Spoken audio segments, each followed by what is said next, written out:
Hello everybody, it's Wyvern here with another bit of Total War, Warhammer 2, quick match gameplay. This time around we are Norden playing as the forces of Norsca against the force of the High Elves.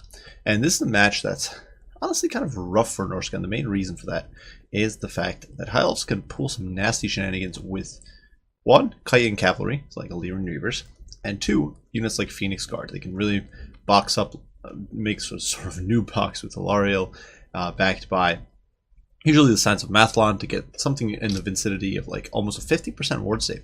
Because the baseline ward save on Phoenix Guard, if we look here, is 30%. You stack that on the Science of Mathlon, that's an additional 11%. Hilariel has another 12%. You've got over 50% resistance rate, which is pretty crazy. It basically makes them almost unbeatable. Fimir obviously could do well against that with their magic damage, but that's largely negated by Phoenix Guard having AP, anti-large, and crazy melee defense. So the real counter to that, besides lucky magic abilities like Purple Son of Zeus, is chariots, or in this case we're going to be trying mammoths. And normally I wouldn't run mammoths against the High Elves because it is of course very risky against their missile play, and mammoths are of course very expensive, they can be netted down, all sorts of stuff. But I figured, you know what, let's give it a shot, let's see if we can make it work. And so we have brought two mammoths to the fray. For our lord, Wulfric the Wanderer, of course, coming in on his own mammoth. He's a pretty beastly force. He's got not the greatest stats, of course, on the Mammoth, but a crazy HP pool. Really good charge bonus. Well, we'll do lots of impact damage. He's got Foe Seeker, we've got Sea Fang, Fight or Die, as well as Hunter of Champions. And Wulfric himself, unlike normal Mammoths, does get Rage on his Mammoth, and he does get a limited missile resist, which is all pretty awesome. Alongside him, we do have the Soul Crusher, the Regiment of Renown War Mammoth. Costs a little bit more than normal War Mammoth, but the main significant benefit here is that it's got a Rage. So you can pop this ability, give it 44% damage resist for a bit, and it'll just tank through everything. Finally, we do have a Shaman Sorcerer of Death who is here on his chariot. Nothing much to be said for him. We did bring Doom and Darkness to try to bunker bust, Spirit Leech to whittle down cavalry units as well as lords, Life Leeching, of course, the Winds of Magic, and a single scroll of shielding. And of course, the extra chariot, it'll be very nice against enemy infantry. On one flank, we do have a small skirmish contingent of Marauder Horsemen, as well as the Beasts attached on our Regiment of Renown, anti-large Warhounds, who also have 50% missile resist. Very potent units all around. Definitely can be nasty, but of course leadership not the greatest because they are a dog after all. On the other flank, it is doubled up Horsemasters backed by a single unit of Norscan Ice Wolves, so definitely looking to get a lot of poke, and most importantly zone away units like Illyrian Reavers, because they will end the Mammoth's reign of terror pretty quickly. And also, that light cav can get into my opponent's backline potentially. Sure, they're not going to beat up, say, unit of Loth and Seaguard, but they can tie them down and that sort of stuff. So that's definitely nifty. Now, for my opponent, he did bring Teclis, which, not a bad choice. Teclis is a very solid lord overall. My opponent did not go for necessarily a new box here. This build, just fairly reasonable, very wide, or not very wide, but very defensive, but with some width, some holding power, some sting power, and melee. Definitely an all-right composition. He's got Teclis here with Nets, which is going to be a menace for my Mammoths. Enfeebling Foe, as well as Regrowth for the heals on the Dragon, Potion of Troy to heal himself. Besides that, he does have Kindle Flame, Wild Heart, as well as Shield of Saffron. Of course, Kindle Flame synergizes really well with the Fireborn over here, who are the Regiment of Renown Dragon Princes, anti-large with fire damage. For his front line, my opponent just has 3 units of spears. Not much to be said there. They are simply going to stall. I'm pretty sure they lose to Marauders in a straight-up fight, so they're not very cost-effective in that sense, but they will definitely hold for a while. They're backed by 2 Phoenix Guard, who will basically dumpster all of my infantry and can do a lot of hurt to the Mammoths if they're caught. And they'll tank missile but play pretty well. This is a single unit of Sister Valor and some archers, as well as some Loth and Seaguard, making up the rest of the back line. You can see my opponent here positioning the archers on this flank, and this is kind of a cool little play here. Positioning his archers on the flank that is actually screened out by cavalry, and the Loth and Seaguard is on the exposed flank, which is definitely a smart play. Finally, that Star Dragon up in the sky is a huge threat. Breath Attack, fortunately, doesn't have much to target here. You can do some damage to Mammoth, but definitely this infantry is just not valuable enough. The Icehorn Marauders in the front line are simply probably the most expensive infantry unit I've got, and there's not much to be said for them. They're only a 650 gold unit. They've actually got pretty nuts stats though: 41, 39, immunity, psychology, and perfect vigor. So pretty crazy unit overall. Regardless, lines are closing pretty quickly. I wasn't looking to do much maneuvering shenanigans. Neither was my opponent. Both of us had fairly short-range builds. Definitely by high elf standards, not the most range-heavy or campy build, I would say. But regardless, we were simply engaging. You can see I'm keeping my Mammoths out of range, not wanting to engage them prematurely. And as we were pushing in, I'm simply trying to get the full envelopment. I did see my opponent had these cavalry units over here in the woods, and They are, of course, going. I did see them earlier in the game, and now as they do charge out, I knew that most likely these Marauders were going to get dumpstered, which basically happens. They get completely trashed, but the rest of the Marauders are closing the gap, charging in, and once they get on these spears, they will start mauling them pretty bad.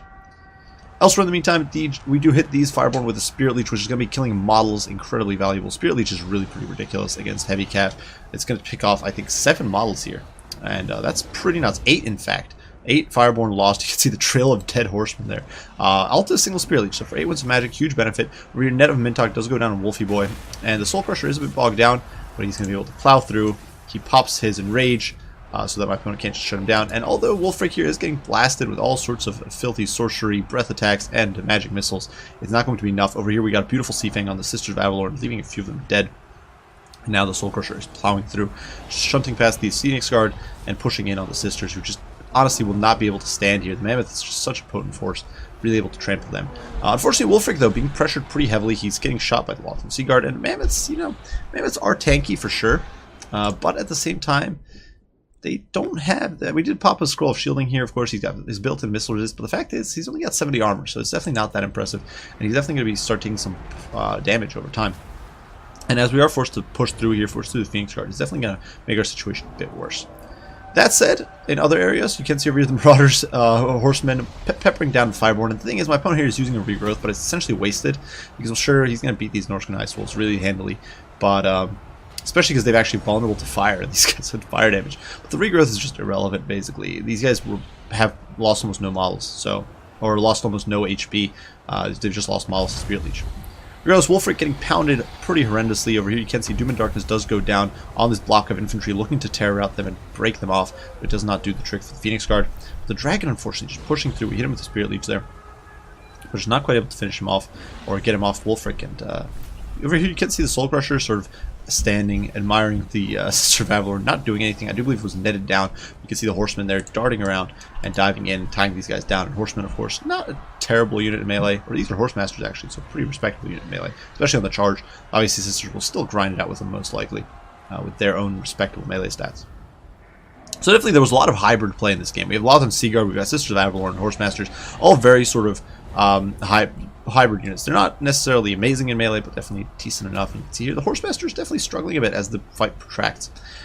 In the meantime, over here, the Soul Crusher is still around kicking, but unfortunately my opponent does get the net here on Wolfric, and he's going to charge into the rear of him with the Fireborn. I was trying to help with the Shaman Sorcerer of Death. You can see we drop a Spirit Leech on the Fireborn. But simple reality here is that we've kind of blown it. Wolfric is getting surrounded and beaten down. The Shaman Sorcerer is in a terrible spot. He's also going to get torn apart because the stats on the chariot are not very good. It's simply that he's great for running over infantry. And now with more archery fire coming in, things are definitely looking a bit grim. And then frontline fight, obviously we trashed those spears. They had stood no chance against the Marauders. But now Phoenix Guard, much more respectable. And the Horsemasters over here are going to run over these archers, which is great, of course. But yeah, all these Phoenix Guard, they are going to be beating up on the Icehorn Marauders over here. My opponent is able to remove Wolfric from play. You can see the Mammoth in full route there, running away from Techless. And although the Marauder Horsemasters are doing their very best to shut my opponent down, we have now lost our caster prematurely. We still have lots of winds of magic left. And yeah, things looking pretty good for my opponent. That said, Balance of Power isn't my favorite, and is most likely based on this single Soul Crusher, which is just a ridiculous unit. Unfortunately, over here, the Terror does kick in from the Dragon. The Horsemen are going to be routed, and I do believe they actually are going to flee off the map. So, definitely a bit of an unfortunate situation. We lost an entire unit, but the Star Dragon will pay the price here as he gets caught by the Mammoth. The big boy Soul Crusher over here just stomping all over him and forcing him to reconsider his life decisions. And this Star Dragon is not going to be making a comeback. Elsewhere, these Marauder Horsemasters over here are pursuing Techless, trying to shut him down. I was hoping to get Wolfric back in the fray. Not necessarily in the fight, but just keep Wolfric on the field for that leadership bonus. Over here, though, Techless popping his Potion of Troy to tank through those missiles. And the Horsemasters is not able to put him down. And, you know, Techless, not the greatest melee combatant, but the Horsemasters, not the most amazing in sustained combat either. And over there, a bit of a miss micro, allowing Techless to keep running. And the Horsemasters won't be able to snare him. Taking over our look at the battlefield at this point, we can see most of my opponent's army in full flight. We do have a few Norscan Ice Wolves coming back, and my opponent essentially reduced to the 2 units of Phoenix Guard as well as the Fireborn. So definitely these 3 units very, very powerful. He also does have Techless out here. But on the flip side, we do have these Marauder Horsemen, these Horsemasters, and all these really annoying skirmishing units, which we can now poke away at the Phoenix Guard with. You can see I'm just going to use these javelins to whittle away at these elite Elven troops, looking to wear them down so that Soul Crusher can then get some easy damage. And of course, Phoenix Guard, although incredibly tanky, incredibly high-end, are simply not immune to psychology. So they can be broken with Terror, for sure, especially if you get like a nice meter rear charge and that sort of stuff. So you can see the Soul Crusher is going to be coming in, his big tusks swinging. He sends some of those Phoenix Guard flying, definitely getting some good value there. He's just trampling through them. The impact damage on the Mammoth is bananas, and these Phoenix Guard definitely not in the best of shape. You can see their leadership there wavering. Elsewhere, though, the Fireborn over here are now coming back. Teclis actually managed to get rid of the Horsemasters, which is pretty nuts. He simply beat them down, and I was forced to retreat. But we are able to remove these Phoenix Guard from play, because while these Fireborn were away, they were not able to defend against this Light Cav force. The Light Cav force swooped in, supported the Soul Crusher, and mopped up these Phoenix Guard, forcing them to rout. Meantime, over here, these Phoenix Guard are kind of bogging down the Soul Crusher for sure. It's definitely not where the Soul Crusher should be, but we are getting those surrounds, those charges, trying to whittle down their leadership. In the meantime, seeing the Fireborn charging in, we are going to pop in Rage to deny that damage, pull away with our dogs, just try to keep them intact, and the Mammoth here sort of tanking it out, suffering through it. Certainly the Mammoths do not have the best leadership, but if he's able to stick around, we should be able to win this out. You can see another enfeebling foe does go down, definitely hurting him quite a bit, but we do have all of our little pocket of cavalry here diving in, weakening these Phoenix Guards, cycle charging into them. Definitely not where they want to be in life, but with the help of the fear from the Mammoth as well as the Terror, we are actually going to be able to force the Fireborn off. You can see their leadership, they're breaking their route, and that only leaves the Phoenix Guard, and suddenly things are looking up. We do still have these Marauders on the periphery, they are pouring back in. Soul Crusher, very high on HP, he's got 6,200 HP. In the backs, we do still have some Ice Armed Marauders rallying, we've got some Marauders over there. And the simple fact is, at this point, these Phoenix Guard are going to get torn apart. The Marauder Horsemen can just chip away at them for days. No real threat. Teclis, well, he's a nuisance. He does have the Potion of Chiroi, but and push comes to shove, the big boy Mammoth over here is just too much to handle. The Horsemen here are going to chase off the Fireborn. Mammoth completely routs these poor Phoenix Guard, running them over. Last few miles getting stomped on by the Soul Crusher, and my opponent is forced to GG out. So a pretty brutish game, definitely came down pretty close due to some misplays on my part, as well as my opponent's very good focus firing and targeting of my units. He managed to pick apart Wulfric pretty effectively, making sure to focus targeting on what was by far my most important unit. And obviously with that drop in leadership with Wulfric removed, he got a big boost there. On the flip side, Soul Crusher survived. And that was the big problem, I think, for this build. That although my opponent had just enough resources to deal with Wulfric, he then did not have the resources to deal with a second War Mammoth. There just wasn't enough shooting. The Sisters were gone. The Lothan Sea Guard and the Archers were gone. It was just a handful of Phoenix Guard who really can't do the trick by themselves. That's why Chariots are so potent here. And yeah, the Fireborn were just too mauled. The Teclis was not going to do that fight by himself. So definitely some fun stuff. I'm not sure this is necessarily the best build. Normally what I run here is I do Wulfric and then double Shamans and put them all in Chariots, because it's much cheaper and opens up a lot more space for other troops. But I would definitely wouldn't say that's a bad build against Isles. Just you got to be very wary if your opponent goes with a super wide build. You'll probably struggle a bit. Certainly you've got some options to interfere with that. You've got Beasts of Tashnar, you've got Norscan Ice Wolves. Your Light Cav can play somewhat in the back line, but I think you'll definitely struggle if your opponent just focuses you down, especially if you got like a net and like 10 archers or something. Life is going to be probably miserable. Regardless though, well played to Sagatari or Intalis here. I do hope you guys enjoyed the video. I hope you found it fun and entertaining. If you did, as usual, leave likes, subscribe, share, all that stuff. Any comments, any criticism, any questions, don't hesitate to put them down below, and I will respond as soon as I can. I do thank you all for watching, and I will see you all in the next one. Bye for now.